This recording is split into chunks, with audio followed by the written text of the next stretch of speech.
নমস্কার, দিল্লি থেকে আমি সংযুক্তা। আজ শনিবার। আমি সকালে উঠেছিলাম পাম্পে জল চালাতে। তো একবার তখন মোটামুটি 7টার মতন বাজে। তো একবার অন্ধকারটা দেখুন। এত সকালে তো কখনো ওঠা হয় না, তাহলে জানতামই না যে এত অন্ধকার থাকে তখনও। আর কি প্রচণ্ড ঠান্ডা, একেবারে হাড় কনকনে শীত, হাত পা সব যেন জমে গেল। আর ছুটির দিন হলে কি হবে, মেলা কাজ রয়েছে, আস্তে আস্তে সারি সব। আজ আমার একজন কলিগের জন্মদিন ছিল। কলিগ নয়, আমি ওকে ভাইয়াই বলে ডাকি, রাজেশ ভাইয়া বলে। তো ওর জন্মদিনে আমাদেরকে খেতে বলেছিল, একটা সামনেই হোটেলে যাব। তো আমি কেক অর্ডার দিয়েছিলাম ব্লিঙ্কিট থেকে, সেটা দিয়ে চলে গেল। জোম্যাটো থেকে দিয়ে চলে গেল। আর এই যে এখানে কেক কাটা হচ্ছে, আমি এখানে ভুল করে ক্যামেরাটা উল্টো দিকে ঘুরিয়ে নিয়েছিলাম। যাই হোক, আসলে রূপা চলে যাবার পর থেকে আমাদের দলটা একটু ছত্রভঙ্গ হয়ে গিয়েছে। সেই জন্যই এখন আর সেই ব্যাপারটা আসে না। আগে তো 9টায় বেরিয়ে আমরা প্রায় 11টা নাগাদ ঢুকতাম। এটা রোহিত, এও আমাদের কলিগই। তো এই সেই আগের মতন ব্যাপারটা চলে গেছে আর কি। ওদেরও একখানা ছবি তুলে দিলাম। আমরা 3জনই গিয়েছিলাম। আর এখানে অর্ডার দিয়েছিলাম টিক্কা, পনির টিক্কা। এখানে তো যেমন আগেই বলেছিলাম, এখানে বেশিরভাগই সবাই ভেজিটেরিয়ান। সেজন্য কোনো একটা জায়গাতে খেতে গেলে আমাদেরকে বাধ্য হয়েই ভেজই অর্ডার দিতে হয়। সেটা কোনো অসুবিধা নেই, এখানে খাবার দাবার ভালোই বটে। এই পনির টিক্কাটা থেকে এত সুন্দর গন্ধ ছাড়ছিল। এই শীতের সন্ধ্যেতে যাবতীয় টিক্কা জাতীয় যে জিনিসগুলো থেকে এত সুন্দর গন্ধ ছাড়ে না, দেখলেই একটু আর কি মনটা দুর্বল হয়ে যায়। আর এখানে আমরা নিয়েছিলাম একটা সয়া চাপ আর একটা পনিরের তরকারি, ভুলে গেছি কি নিয়েছিলাম। আর এখানে তন্দুরি রুটি নিয়েছিলাম বাটার দিয়ে। যাই হোক, বেশিক্ষণের ব্যাপার ছিলাম না। মোটামুটি 8টাতে গেছিলাম, 9:15 দিকে চলে গেলাম। আর এই একটা সেলফি তুলেও রাখলাম। এবার একটু যেন ফাঁকা ফাঁকা লাগছিল, বেশ কয়েকজন নেই আমাদের গ্রুপের। যাই হোক, দিনটা ভালোই কাটলো। আর পরের দিন আমি বানিয়েছিলাম এই পেঁয়াজ আর করলা ভাজা। আর মাংসটা শনিবারই রান্না করে রেখেছিলাম। তো এটা খুব একটা অড কম্বিনেশন, যে রুটি দিয়ে করলার তরকারি খাওয়া। কিন্তু বিশ্বাস করুন, এত সুন্দর লাগছিল, আমি ভাবতেই পারছি না যে এত সুন্দর লাগতে পারে। যাই হোক, এই জিনিসটা আপনারাও ট্রাই করে দেখতে পারেন। আর দুপুরবেলাতে ঠিক একটা ভাত খেতে ইচ্ছে করলো না, কারণ যেহেতু এখন তো খুব ঠান্ডা, সেই জন্য ভাত খেলে একটু ঘুমও পায়। আর এটা হলো আমার রবিবার রাতের খাবার। এত সুন্দর লাগছিল, একটু পালং শাকের পকোড়া বানিয়েছিলাম আর তার সাথেই মুড়ি মাখা। আর অল্প বাড়ি থেকে যে চানাচুরটা নিয়ে এসেছিলাম, সেটা উপরে অল্প ছড়িয়ে দিয়েছিলাম। দুর্ধর্ষ লাগলো খেতে। আমি একটা অ্যাপে বেশ কয়েকটা গাছ অর্ডার করেছিলাম। তো সেই গাছটা ভেবেছিলাম বাড়িতেই দিয়ে যাবে, আমার কোয়ার্টারে।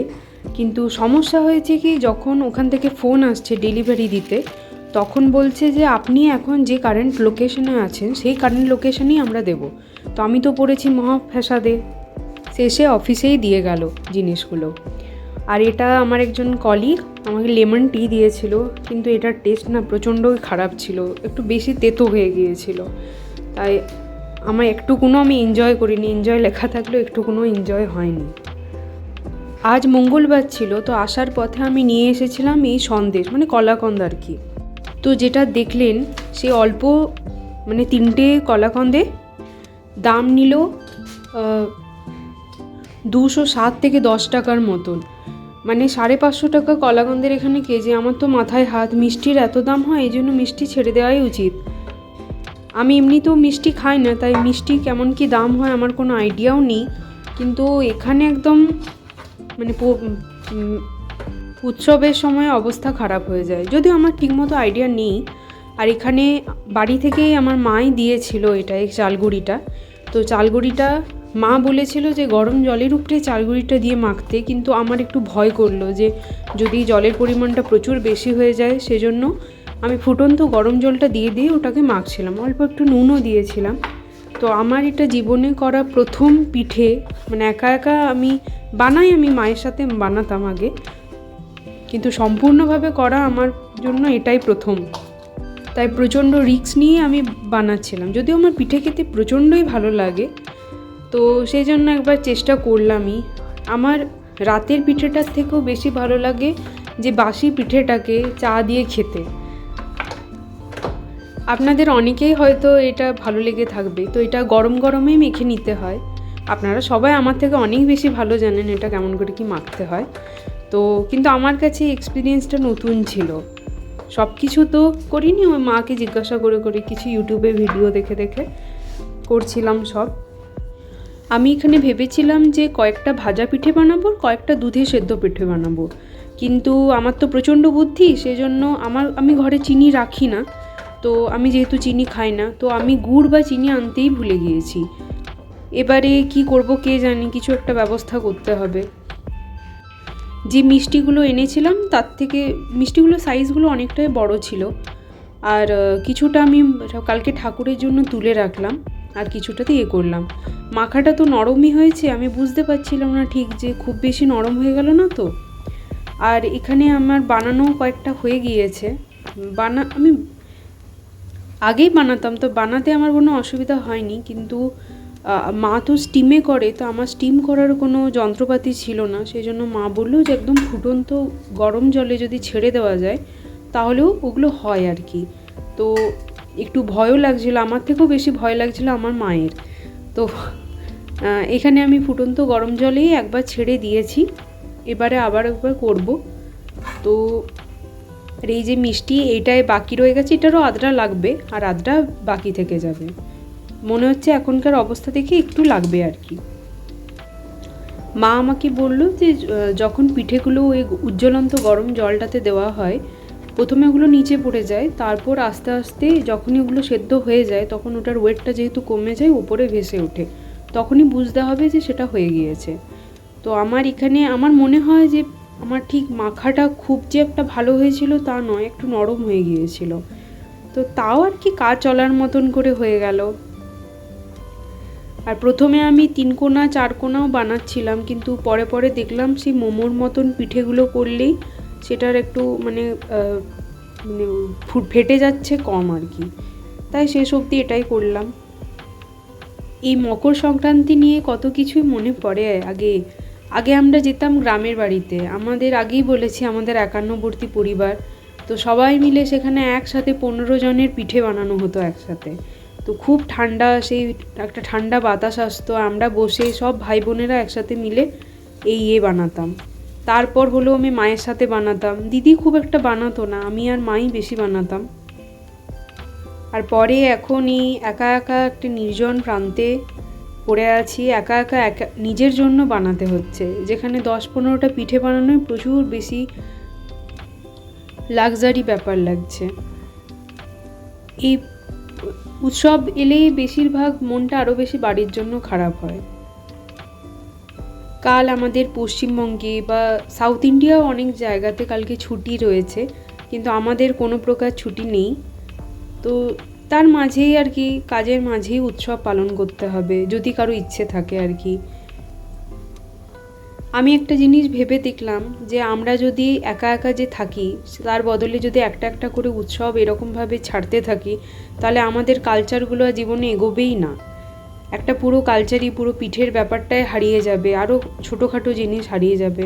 তাই আমার মনে হয় যে এইটুকু ছোটো ছোটো জিনিসগুলোর মধ্যেই মানুষের বেঁচে থাকা উচিত আর কি।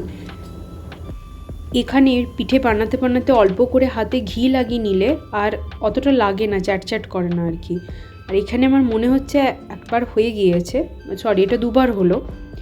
তো আমি এরকমভাবে ছাঁকনি দিয়েই তুলছি, কারণ আমার যে তোলার যে জিনিসটা ছিল সেটা এত বড় যে ওটার মধ্যে ঢুকছিল না। তো তুললাম, তো ওই আর কি মানে 80% হয়তো ভালো হয়েছে, আর 2-3টার ভেতর থেকে একদম পুরটুর বেরিয়ে দেখুন জলটার রঙও সাদা হয়ে গিয়েছে। তো এরকম অ্যাক্সিডেন্ট ঠিক আছে, এটা হতেই পারে আর কি প্রথম প্রথম। তো আমি যে এই অ্যাক্সিডেন্ট হওয়া পিঠেগুলোকে আলাদাভাবে রেখে দিলাম, ওগুলো দুধ পিঠা বানাবো বলে। আর বাদ বাকিগুলোকে, যেগুলো ভালো আছে, যেগুলো অক্ষত রয়েছে আর কি, সেগুলোকে রাখলাম ভাজা পিঠা বানাবো বলে। তো সেরকমভাবেই কাজ করা হলো।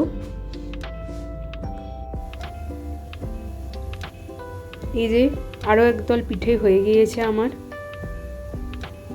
আমি যে খুব বেশি একটা মেখেছিলাম তা কিন্তু নয়, কিন্তু তাতেই দেখুন কতগুলোই পিঠে হলো। আর প্রথম আমি ছোট ছোট বানাচ্ছিলাম, কিন্তু পরে দেখলাম যে ওগুলো বেশি ফেটে যাচ্ছে, সেই জন্য একটু বেশি করে নিয়ে করলাম। এটা লাস্ট বার, আর নেই, হয়ে গিয়েছে। আর উল্টো ওই সাইডে আমি বসিয়ে দিয়েছি ভাজা করার জন্য। আমার পার্সোনালি ভাজা পিঠাটা একটু বেশি ভালো লাগে, আর মা যেটা বানায় সেই দুধ পিঠাটাও খুব ভালো লাগে, কিন্তু আমার মনে হচ্ছিল যেন আমার কিছু নেই ওটা বানানোর মতন। তো ওইদিকে আমি একটু তেলের উপরে দিলাম জিরে, আর অল্প একটু দিলাম শুকনো লঙ্কা। আর এই হচ্ছে আমার অক্ষত পিঠেগুলো, যেগুলো ঠিক আছে। আর ওই সাইডের যে প্লেটটা আছে সেগুলো হচ্ছে ওই অ্যাক্সিডেন্ট হওয়া পিঠেগুলো, যেটার ভেতর থেকে বেচারা সব পুর বেরিয়ে গিয়েছে। এই পিঠেগুলো আমি ভাজা বানালাম, দেখে আমার এখনই লোভ লাগছে। আবার আমার এখানে মনে হচ্ছে যেন তেলটা একটু বেশি হয়ে গিয়েছে। যাই হোক, সেটা হয়তো আন্দাজ করতে পারিনি, কম পিঠে ছিল তো। ওপাশে একটুতে আমি বসিয়েও দিয়েছি দুধটাকে গরম করে। দুধটা যত মরবে তত তো ভালো লাগবে। আর এমন মানে বোকার মতন কাজ করেছি, একটু চিনি আনতেও ভুলে গিয়েছি, দিয়ে শেষ অবধি চিনির জন্য মিষ্টিটাই দিতে হলো ওটার উপরে। এখানে আমি যেখানে দুধ গরম করছিলাম সেখান থেকে একটু দুধ তুলে তার উপরে আমি একটু আমুল দুধ দিলাম ওটাকে পুরু করার জন্য। এরপর কয়েকটা এলাচ আর দারচিনিকে গুঁড়ো করে, মানে থেতো করে আর কি, আমি দিলাম ওটার মধ্যে। কিন্তু আমার টেক্সচারটা ঠিক যেন একটা ভালো মনের মতন লাগলো না, মানে ঠিক একটা সেই চাপ হচ্ছিল না। যেহেতু আমার কাছে চিনি ছিল না, সেজন্য আমাকে ওই কলাকন্দ মিষ্টিটা একটু ভেঙে দিতে হয়েছিল। অল্প একটু ছিল, আর একটু ভেঙে দিলাম, ওটাও শেষ অবধি আমি দিয়ে দিয়েছিলাম। তো সেটার জন্য একটু দানা দানা লাগছিল আর কি পুরো দুধটাতে, আর দেখতে অতটা ভালো লাগছিল না। এখানে এলাচ গুঁড়ো দেওয়ার পরও একটা দুধের গন্ধ ছাড়ছিল, সেজন্য আমি আরেকটু এলাচ গুঁড়ো ভেঙে দিলাম। আর পিঠে করার পর চারপাশে যা বাসন হয়েছিল সব একে একে বাসনও মাজতে হলো। তো তারপর আবার আমি রান্না করছি। তো মানে আমার ঠিক ইয়েটা দেখে অতটা পছন্দ হচ্ছিল না, মানে ঠিক মনের মতন হচ্ছিল না আর কি। এসব রান্না করতে করতে আজকে প্রায় 9টা বেজে গেল। তো এটা আমার ফাইনাল লুক। খেতে মোটামুটি দুধটা ভালো হয়নি, ভাজা পিঠেটা খুব সুন্দর হয়েছিল। এই দুধের পিঠেটা আমার একদম ভালো লাগেনি, আমি অল্প একটু ফেলেও দিয়েছিলাম। তো মন খারাপই লাগে যখন রান্নাটা ঠিক মতন হয় না। একটু সত্যি কথা বলতে একটু চিনির অভাব ছিল, যেহেতু মানে প্রপার মিষ্টি হয়নি, সেজন্য মিষ্টি দিয়ে যা হোক করে অ্যাডজাস্ট করে এটা বানালাম। আর এই ভাজা পিঠেগুলো খুব সুন্দর হয়েছে। বাদ বাকি ভাজা পিঠেগুলো খুব সুন্দর একটা স্মৃতিচিহ্নের মতনই একটা রাখলাম। মাকে কতটা বলতে, মা বললো তুই ওখানে একা থেকে নিজের চেষ্টায় সবকিছু বানিয়ে পিঠে খাচ্ছিস, সেটাই তো সব থেকে বড় কথা। আস্তে আস্তে এই জিনিসগুলো একা থাকতে থাকতে মুছেই যাবে জীবন, নিজে বানিয়ে একটু বানালাম আর কি। প্রপার মানে স্যাটিসফ্যাকশন না আসে তাহলে ঠিক একটা মানে সে ব্যর্থ লাগে। আর এটা আমি একটু সিঙ্গারা এনেছিলাম, কেন পিঠে হয়ে তো শেষ হয় না, পিঠের পর একটু মুড়ি নেওয়া আবশ্যক। আজ বুধবার, মকর সংক্রান্তি। আপনাদের সবাইকে জানাই মকর সংক্রান্তির অনেক অনেক শুভেচ্ছা। আমি সকালে উঠে চান করে নিয়েছি, শ্যাম্পু করে নিয়েছি, এরপর একটু পুজো করব। কালকে ঠাকুরের জন্য মিষ্টি রেখেছিলাম, তো আজকে তো একটা ভালো দিন, সেই জন্য একটা ভগবানের পুজো দিয়ে শুরু হোক আর কি সব কিছু। এই সকালে উঠে চান করতে হবে এটা ভাবলেই যেন আর মানে রাত্রিবেলায় ঠিক মতন ভালো ঘুম হয় না। তারপর বাড়িতে যেমন গিজার আছে, কিন্তু এখানে তো গিজার নেই, সেই জন্য একটা মানে গরম জল করারও একটা ব্যাপার থাকে। যাই হোক, যেমন আগেই বললাম যে আজকেও আমার অফিস আছে, অফিস তো ছুটি নেই, সেই জন্য করে পুজো করে একটু খাওয়া দাওয়া করে আমি অফিসে যাব। কিন্তু এতটাই দেরি হয়ে গিয়েছে অফিসের জন্য, তো মনে তো হচ্ছে না যে আমি আজকে খেয়ে যেতে পারবো। তখন খাবার বানিয়ে মানে খাবারটা নিয়েই চলে যাব, পরে খাবো আর কি। এখানে আমি একটু ঠাকুরকে ধূপ দেখিয়ে দিচ্ছি। আমার গাছগুলো আস্তে আস্তে বড় হচ্ছে, যদিও ওরা তেমন সূর্যের রোদ পায় না, তবুও বড় হচ্ছে। যাই হোক, আমি এবার জলদি করে রেডি হয়ে যাই, অফিসের জন্য বেরোতে হবে। যথারীতি আমার প্রচুর লেট হয়ে গিয়েছিল, সেজন্য আমি সব কিছু নিয়ে অফিসে চলে এসেছিলাম। তো আজ যেহেতু মকর সংক্রান্তি, আমাদের পিঠে সবারকার তো আর পিঠে হয় না, সেই জন্য আমি ওই একটা যেটা দেখছেন সেটা আমার পাশের কলিগকে দিলাম। বাকি সবাই ছুটিতে রয়েছে, আজকে রেস্ট্রিক্টেড হলিডে ছিল। তো যদি কেউ ছুটি নিতে চায় তো নিতে পারে আর কি আজকের দিনটা। আর অল্প চাও এনেছি। এই শীতকালে চান টান করে একদম ঠান্ডায় কাঁপতে কাঁপতে পিঠে আর চা, যেন সেই জীবনে মনে হয় যেন অমৃত লাভ করেছি। এখানে ওয়াশরুমে একটু আমি স্টাইল মেলে একটু ভিডিও বানিয়ে নিলাম। যাই হোক, আজকের ব্লগ এতদূর অবধিই থাক। আবার পরে দেখা হবে আপনাদের সাথে পরের কোনো একটা ব্লগে। আর কাল যেহেতু আমি খাবার বানাতে পারিনি, সেজন্য নিয়ে এসেছিলাম, মানে এটা কিনে নিয়েছিলাম আমি, আর তার সাথে অল্প একটু পনির অ্যাড করে দিয়েছিলাম। তো আজ এই পর্যন্তই, আবার পরে দেখা হবে।